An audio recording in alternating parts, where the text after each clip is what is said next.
Hey everybody, it's Julia here again. So today marks my one more week until my surgery day. Um, so I'm a little anxious, I'm a little nervous. I'm definitely rereading everything and trying to remember what to expect and what my goals are to get released and discharged and all this stuff. So it's a little overwhelming at the 1 week point, but it's I'm still feeling good and positive about it, and um, it's the right choice for me. And it's just, I'm eager to see how I'm gonna do with all of this stuff. But I thought I would use this video to talk about kind of the steps I had to take to get here, and a little bit about the surgery and a little bit about the post-op. But I'm sure I'll be talking about that stuff more with my post-op videos. But just to give people an idea of what the stuff I'm about to go through is, and already have went through. So anyway, so let's get to this. So the preoperative checklist, what I had to do when I first met my surgeon. He gave me a nice little list of things to accomplish before my surgery. Nutritionalist evaluation, just a quick chat with her about what I've done to get to this point, how to conquer that a little bit, and then most of it was about the 30 grams of carbs for 30 days diet. We didn't really talk much about the post-op stuff, but I have plenty of paperwork about that. I had to see I had to have a psychological evaluation, which was very quick and simple. I actually did it over the phone. She just needed to make sure that I was aware of the decision I was making and how it's going to impact the rest of my life, and not only that, but impact the people around me, and how I'm going to have to look at food as nutrition instead of rewards and comfort, which is two of the things that I definitely did. I had to go see my primary. She just had nothing but positive things and cleared me right away. I had to have a sleep study, make sure I didn't have sleep apnea. I did that at home. It was quite simple. I had to have an abdominal ultrasound, and that's when they saw that my liver was larger than it should be, which they reassured me is a normal thing for obese people to have, and that it will go away, probably go down once I get my surgery, or when I lose a lot of weight. Let's see, where did I leave off? Oh, I had to get lots of blood work done. They took many tubes, and I had to have a urinalysis and stool sample checked and all that stuff. That was great. They checked my urine for infection, and they did another one later to check for nicotine. Maybe that's not every office, but they don't want you to smoke before surgery. Like 8 weeks pre-op, you're not allowed to have cigarettes. You shouldn't have cigarettes anyway. I had to have an EKG. My heart's good and strong. I had to have a chest x-ray. I had to do endoscopy and colonoscopy. Actually, it's funny. I didn't need to have the colonoscopy, but I was talked into it by the guy who does the colonoscopies. And I was like, okay, might as well just do it. Might as well. That one was actually pretty easy. So I also had to do a MRSA test because I work in healthcare, so I needed to make sure I didn't have that. Just a nose swab, pretty easy. And I had to follow the modified Atkins diet, which I have been doing for 9 weeks now. And I have lost 28 pounds, if you guys aren't up to date with my videos. So those are all of the prerequisites I had to do pre-op. Let's see. So now I'm at the point where no more tests, just gotta wait. So my surgery is on the 16th. the next thing I have to do is on Monday the 14th, I have to drink this. Oh, magnesium citrate. It's gonna make me poop. And I hear it's not as bad as the stuff that I did for the colonoscopy, though. That was rough. This was an over-the-counter laxative solution. I'm gonna drink all of that Monday, and then nothing but clear liquids for the rest of the day then, and all day Tuesday. And my surgery is on, I go in at 5:30 in the morning, Wednesday morning, the 16th of August, 2017. I feel pretty good. I'm pretty prepared. I need to go buy a couple more things, like my vitamins. I should really have those by now. But I have my other medication I'm gonna need after the surgery. He prescribed me omeprazole, 20 milligrams 2 times a day as an acid reflux. Zofran, which is an anti-nausea medication I can have every 6 hours as needed. Hydrocodone acetaminophen liquid, which was good, every 4 hours as needed. I'm taking Actigol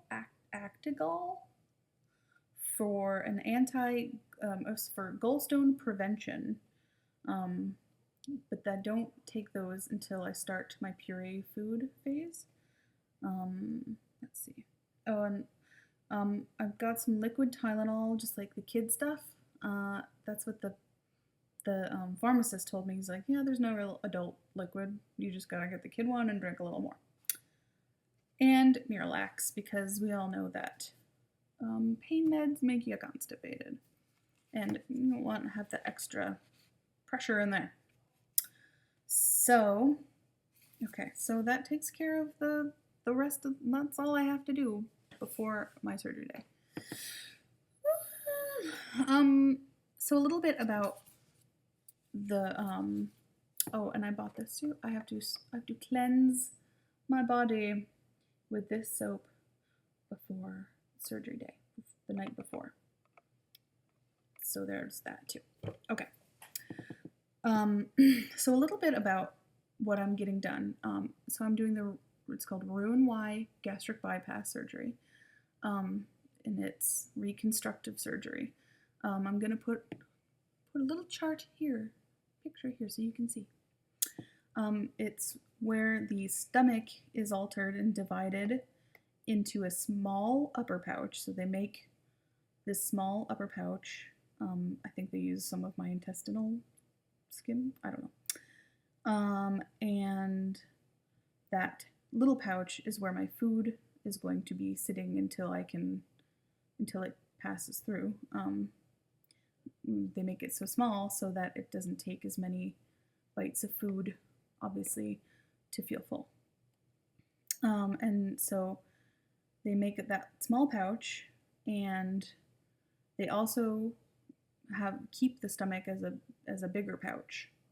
And the small intestines are connected to both. So, this is kind of a hard thing to grasp and understand, but, basically my stomach is still going to produce stomach acid, and obviously it'll be, going into my intestines and making all of that happen down there. And the food that I eat is going to stay in that little small pouch, and there's like a dime-sized opening to my intestine so that it goes down slowly, so I don't need to eat as often and feel full for longer. But it also makes it so I don't get nutrients as nearly as well as I once did. So because of that, I have to take a good amount of vitamins for the rest of my life, every day, for the rest of my life. Which is just another one of those things that you're like, is this, worth doing and not getting all the nutrients from food and having to take these pills every day? Yes, I think so. Okay. So post-op, I'm going to be in the hospital for 3 days, and that includes the day that I go in the morning. So the first 2 days, I'm going to have a patient-controlled pain medication. So I'm going to have this little clicky button of probably morphine or something like that for when I really have a lot of pain. And I'm going to have compressions on my legs to prevent blood clots, oxygen. I'm going to have a catheter, a drainage tube in my stomach. This sounds so much fun. I can't wait. And I've seen pictures of other people's, and, it is what it is. It's not a glorious part of life.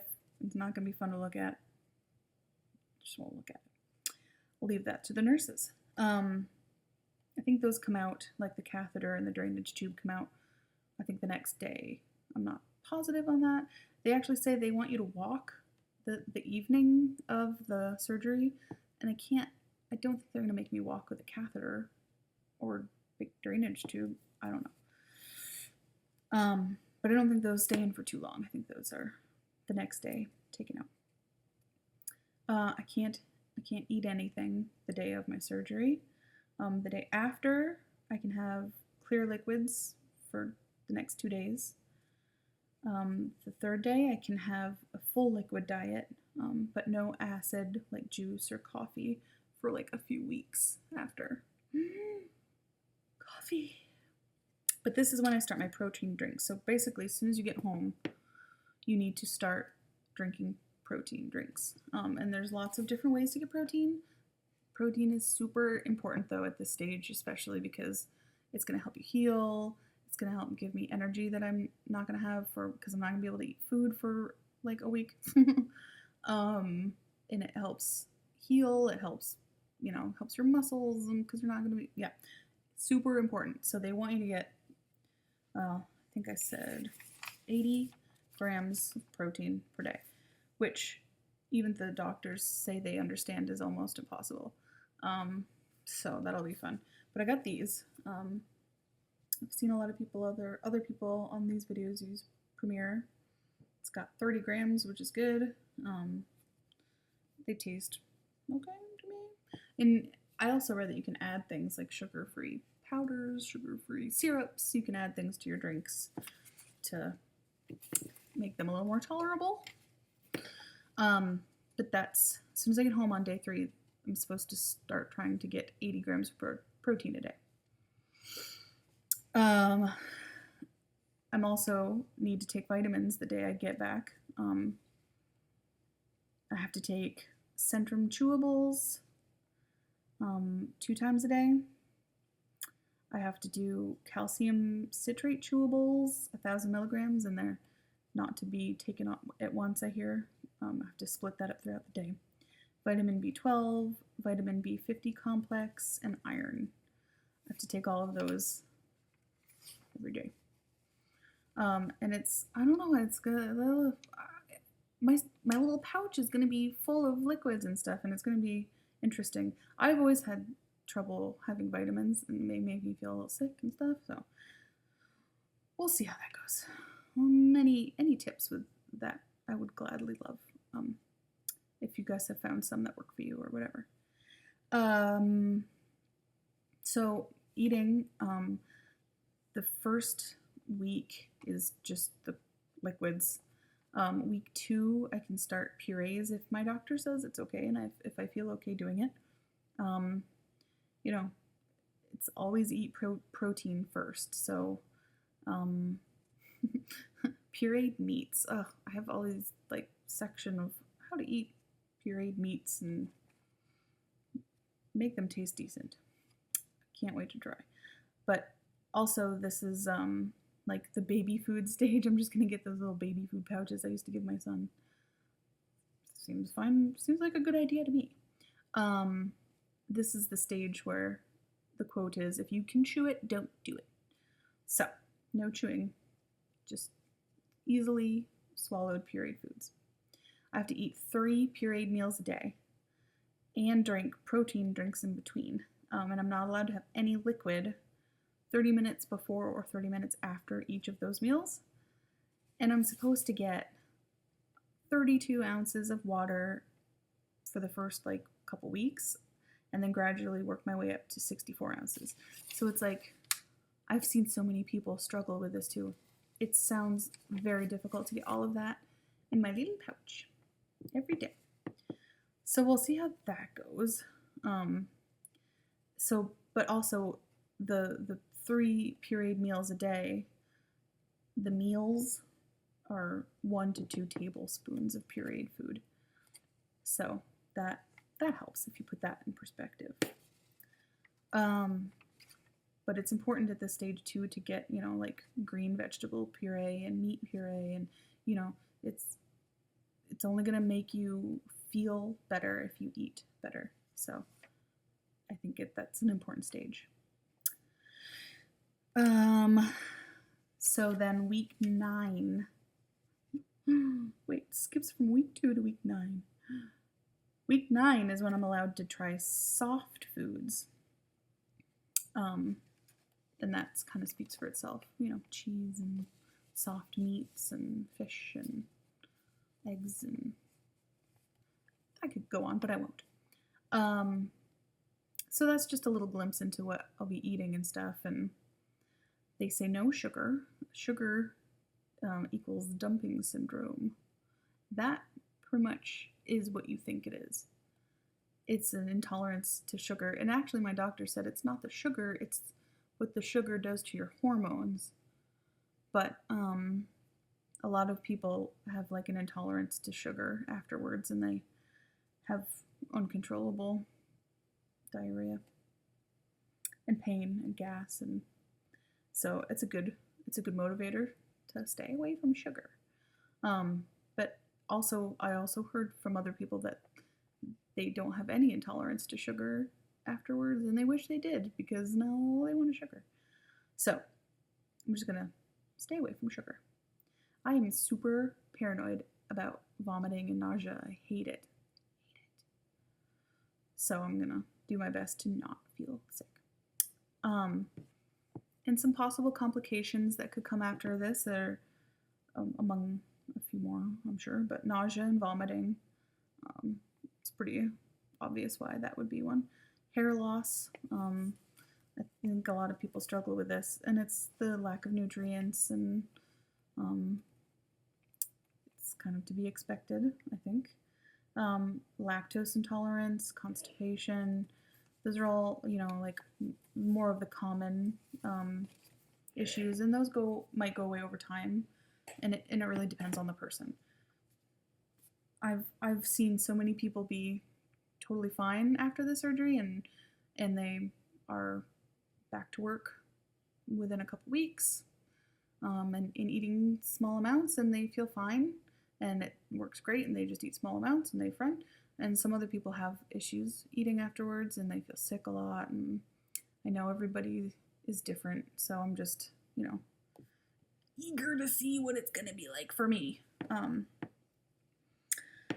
So that's it. I have no more notes. I have no more props. I don't have anything else to say. I appreciate all of the positive feedback that I'm getting, and comments, and the love and the positivity. It's great. And I know there's a lot of people that choose to do these videos. I hope that, I'm helping some people too. And I will be back with more videos after I have surgery. So I will see everybody then.